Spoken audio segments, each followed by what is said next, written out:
অঙ্গনওয়াড়ি কেন্দ্রগুলি ঈদ উজ জোহা উপলক্ষে ছুটি ঘোষণা।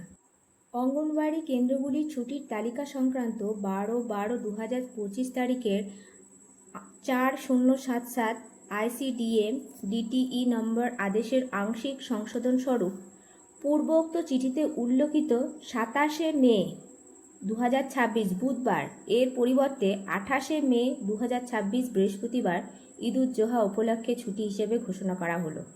পশ্চিমবঙ্গ সরকারের অর্থ বিভাগের অতিরিক্ত মুখ্য সচিবের 22/5/2026 তারিখের 1814 FP2 নং আদেশের পরিপ্রেক্ষিতে এই আদেশ জারি করা হলো। অর্থাৎ সমস্ত ICDS কেন্দ্রগুলি ঈদ উজ জোহা উপলক্ষে 28শে মে বৃহস্পতিবার ছুটি থাকবে। ছুটি পরিবর্তনের কারণে পোষণ পক্ষের 28শে মের কর্মসূচি 27শে মে পালন করতে হবে।